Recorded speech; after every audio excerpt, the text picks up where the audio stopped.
So good morning, everyone, and thanks for coming today.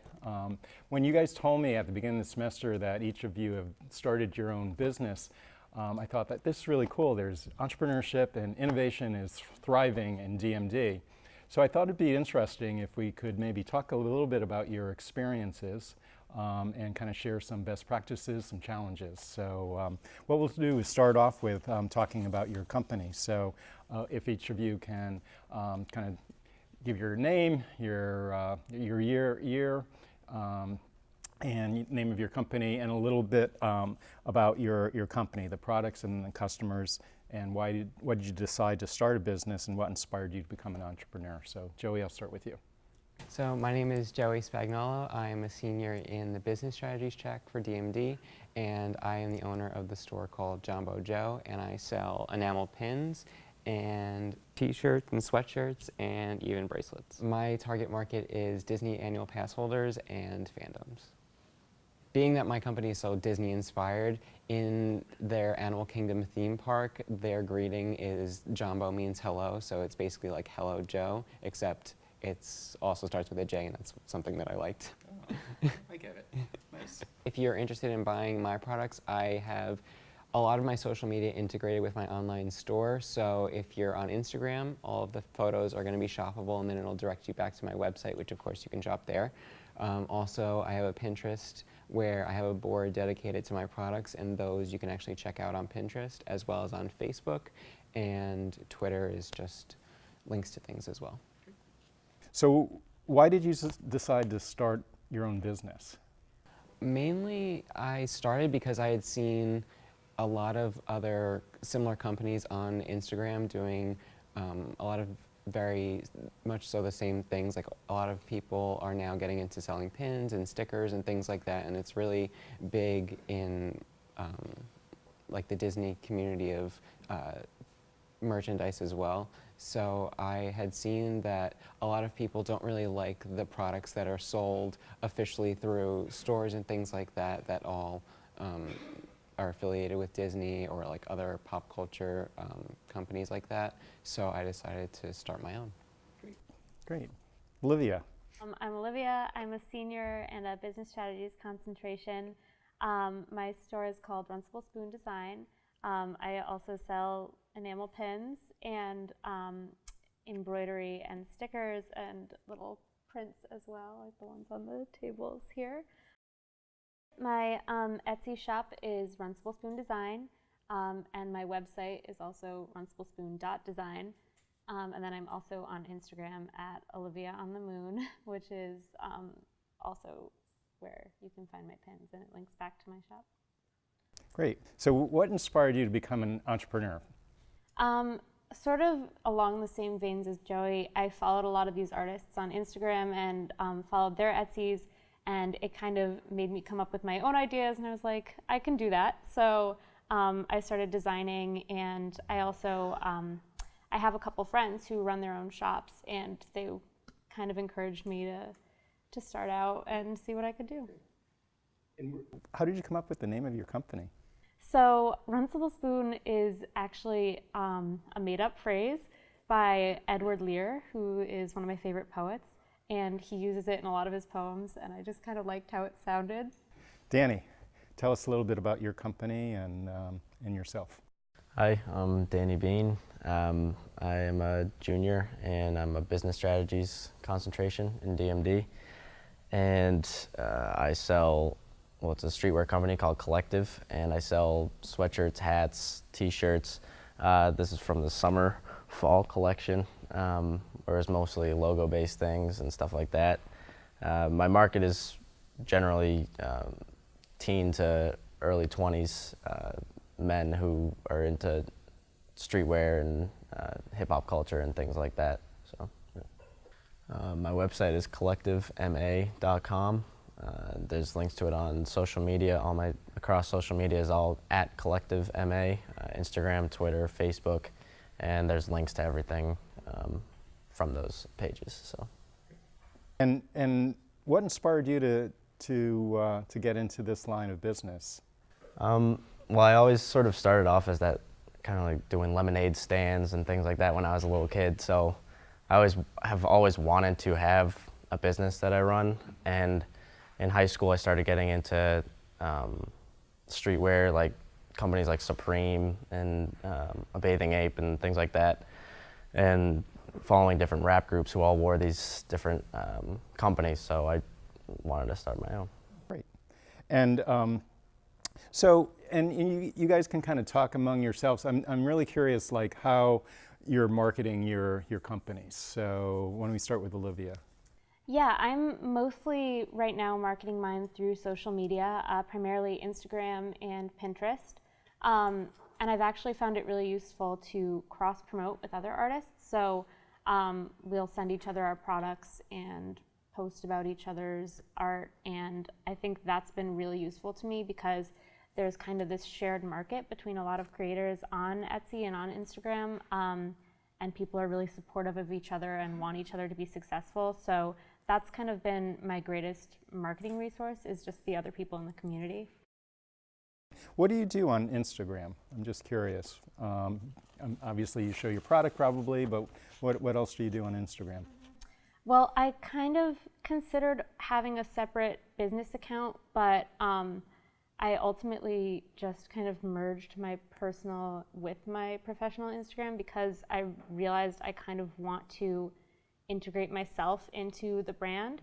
So I'll post, any normal photos, anything that I bake. So I'm also a chef. So I make cakes and other pastries for orders and stuff. And that's kind of in line with my business and my whole image. So I kind of use the Instagram as a way to do all of that at once. Great. How about you, Danny, in terms of how you market your company? But the last season was the summer-fall collection, and like even before that, I had tried doing Instagram marketing and like paid posts and things like that, giving out stickers and bags and whatnot. But after a while, I realized that streetwear really spreads by word of mouth because they keep it at a very underground sort of culture, and so it's sort of almost an exclusivity type thing where if you know about it, you have first dibs to getting it.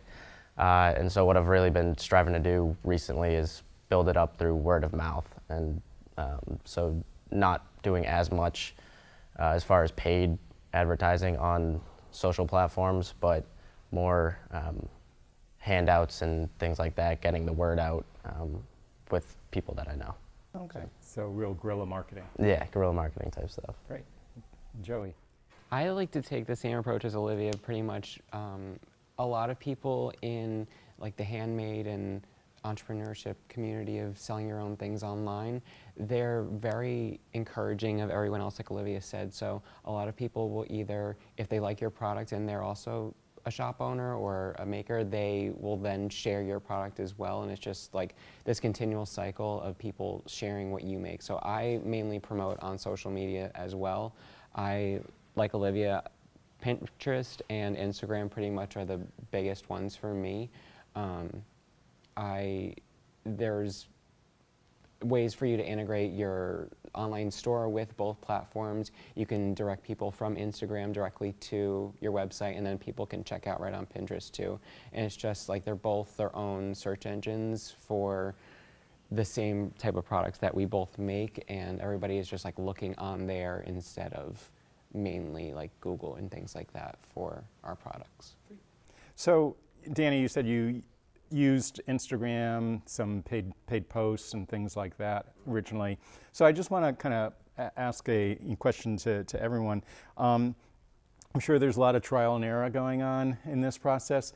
What have you learned through this exercise or through your business that you go, it's almost like an aha moment, and you've kind of started to convert that to using that? Well, for me at least, I notice whenever, like a lot of like my pins and smaller items like that, they get a lot more engagement than like apparel does. Okay. So for me, I'm starting to realize that like enamel pins and patches and stickers are things that people really want because they're lower budget items, but people will buy a lot of them, and they're also just like very like trendy with the style of art that I make, and both Olivia I've seen make as well. So I'm noticing that maybe it might be time to like shift to offering more of those products and less of the apparel, and vice versa.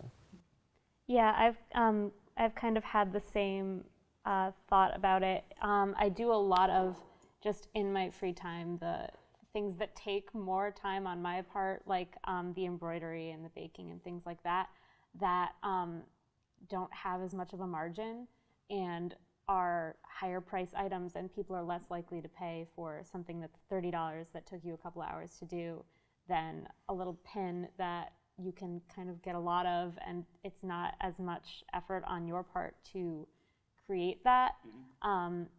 But I think those kind of bring in the most value. So I think it has been like, what do I market? What's going to bring me kind of the best value back from it? And that has been the pins for me too.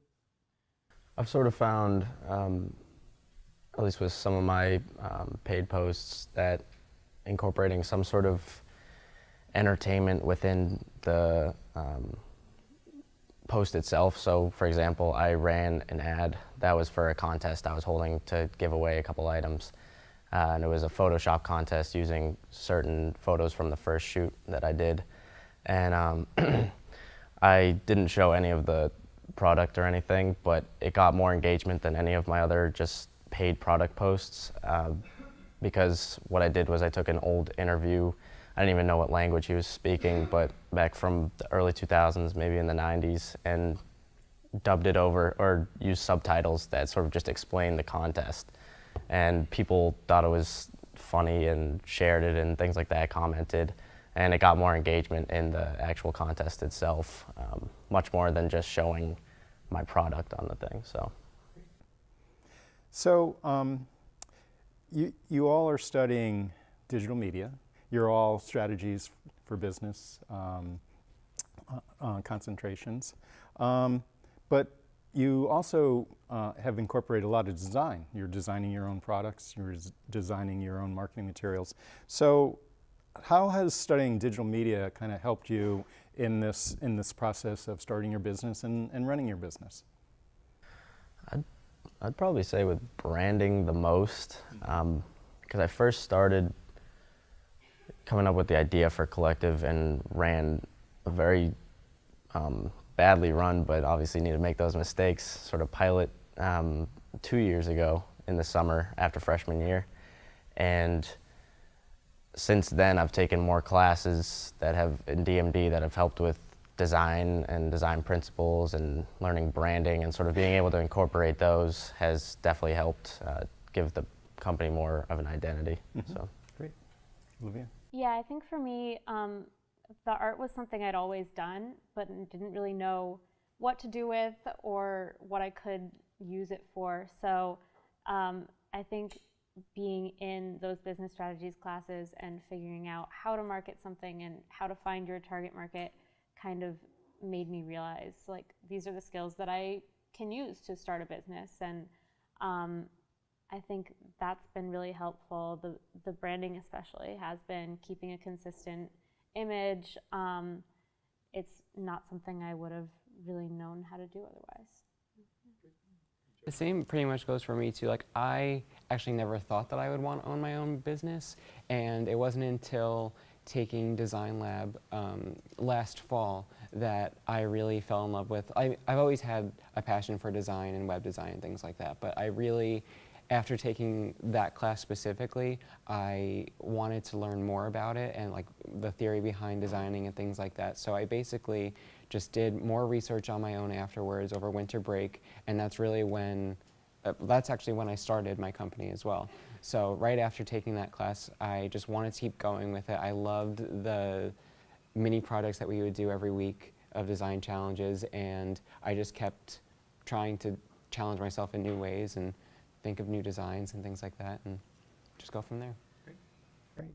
So all three of you are really busy students, right? Taking a lot of courses, probably have some outside jobs. But when, and you're starting a company, or you've started a company. So with regards to starting a company, what kind of keeps you up at night in terms of your company?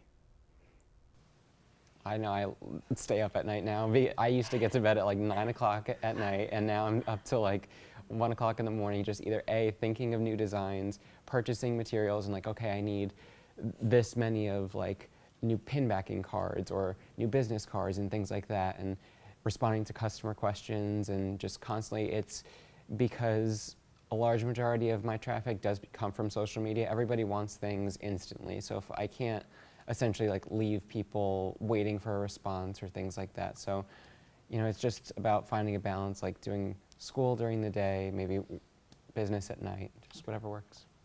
Yeah. Yeah. So does anything keep you up at night, like about your business, Olivia? Well, I've definitely had to kind of turn my leisure time into productive time, and kind of be okay with, you know, instead of just like sitting down and watching Netflix, maybe embroidering something or drawing something while I'm doing that, and always on Instagram, always responding to comments and responding to people who've tagged me. I think the quick response time is really important. If I wake up and I have a bunch of notifications that I haven't responded to, that will stress me out. But yeah, I think it is kind of a back and forth between the schoolwork that I have to do and the kind of self-motivation that running a business requires. Right. And Danny, I know you've kind of gone dark, and now you're going to be introducing. Right. So That's been the biggest problem keeping me up at night, is the switch from using a service that did the printing and things like that to now I'm going to be holding the stock and doing all the shipping myself.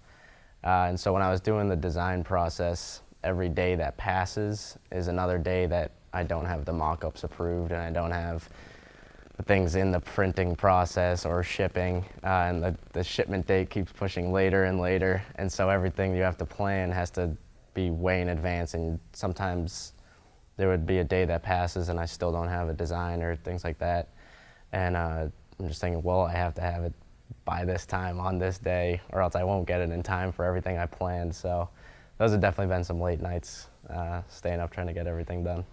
So that real world deadline looming is real, huh? Mm-hmm. Great.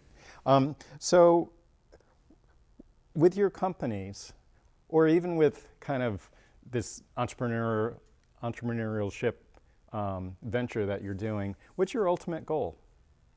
I mean, I didn't think that I would like to do this full time. Again, like I never thought that I would ever own my own company, just because it was a little bit out of my comfort zone, but it's also something that once I started doing it, I like being in charge of myself, and I like to have the final say on designs and things like that, and basically have my voice heard, even if it's only by me. But still, I think that now, if I keep going with it, it's only going to continue to grow, and eventually I hope that will one day take over to be my full-time job.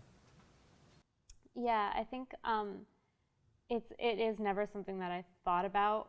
I'd always had like that kind of little dream in the back of my head where maybe I could open up a bakery and a shop, and but it was never something that I actively pursued until recently. And now that I am doing this, I'm thinking more like, that could be possible, that could be something that I end up doing. Maybe not in the next few years, but down the road, if it does become successful, it could turn into a full-time gig. Yeah, my plan is hopefully to make it full-time and even be able to expand, hopefully into starting another one if I can get to that point. But definitely where I want to be at some point is like having its own storefront and being able to sell product out of an actual shop. So. What have you guys learned about yourselves in this process? You can get a lot more done than you really think you can.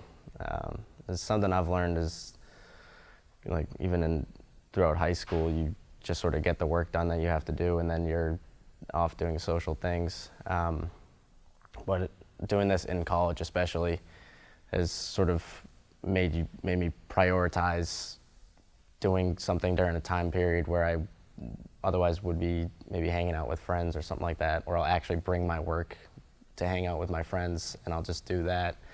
So you definitely, or I've learned that when I prioritize things and lay my time out, I can get way more done than I ever thought possible. So. Yeah, I think I've gotten way better at prioritizing, and kind of trying to motivate myself to do this, because I've realized, like, the more that I care about something, the more likely it's going to get done.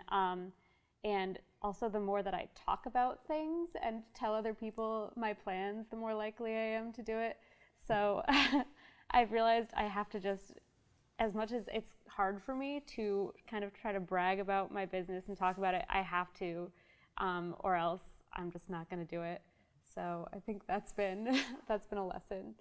That's me too. Like I don't enjoy like talking about it too much, but now it's just like they're interested in hearing about it once I start talking about it. And another thing that I've learned that is probably one of the best things that I've taken away from all this is that like the only person that can hold you back from doing what you're doing is essentially yourself. So you just have to keep believing in what you're doing, and even if when you first start out, even if it seems like, oh, I'll never like get as big as this company or this company, you can't like keep comparing yourself to the people that are to your left and to your right. Like you just have to like stay in your own lane and like measure where you started from to where you are now, and that's really how successful you are. Yeah, I think that's really important. A lot of times, like the little setbacks and like I haven't gotten an order in 3 days, that kind of thing can feel really big and can make you feel like a failure and reevaluate everything that you're doing. And it's just, you got to ignore that voice. I think that's the hardest part. So we have one of the biggest shopping days of the year coming up. Any plans for Black Friday? Well, right now, as I'm like transitioning from mostly apparel to now mostly pins and patches and things like that, I think I'm going to start doing a couple different levels of sales and like product promotions. So like whether that's buy 2 t-shirts and get a free pin, just so that people are getting more of more of my products in one order to maximize how many items they have from me. And then that'll in turn, because a big thing is that people, since my company mainly makes products that are either Disney inspired or different like fandom inspired products, when they're going to, for instance, like a theme park like Universal Orlando or like Disney World and things like that, they're taking pictures in all of these small shop products, and then they're sharing them, and then they're tagging them in it. So then if people have more of your product, and that's basically the goal, is to have everyone have more of your product than the other person. Yeah, I'm going to be doing, for Black Friday, some coupon codes. And I also am going to be putting together like little stocking stuffer packs, things like that, so that everything is kind of really easy for, I think we both have kind of very like Christmas gifty type products that a lot of my sales are actually people buying them as gifts. So I think it is a really good opportunity to use that, to use the Christmas season as a way to get sales. I've considered doing different sales and things like that. What I've found through research and past experiences is in streetwear, it's not a very common thing, especially if you work on a limited supply to have sales and things. But I'm planning on doing a pop-up shop type event for the clothes that are coming in, and so I plan on giving away certain exclusives or freebies to the people that show up or get the cards to come to it and things like that. And I'm thinking of having those potentially apply on that day, so it's more of a you're in the know and you could benefit from that. But it's something I've kind of been battling with, is trying to figure out when and where would sales be fitting. So. Okay, great. So I have one last question. If you were to give one piece of advice to a incoming freshman here at DMD about starting a company, what would that piece of advice be?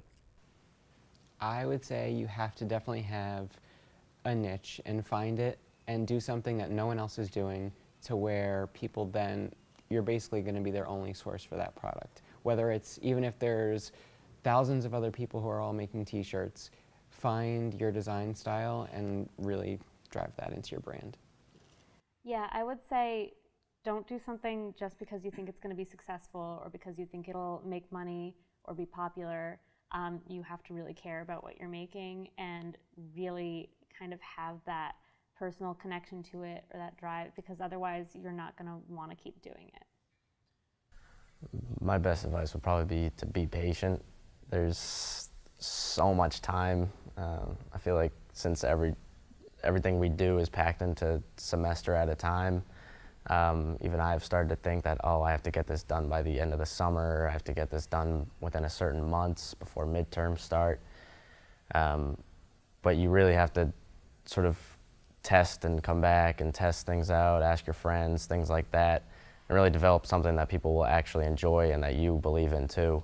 And that takes more time than most people think, especially because everything's going so fast. So developing something that people will enjoy is definitely a long process. So that's what I recommend.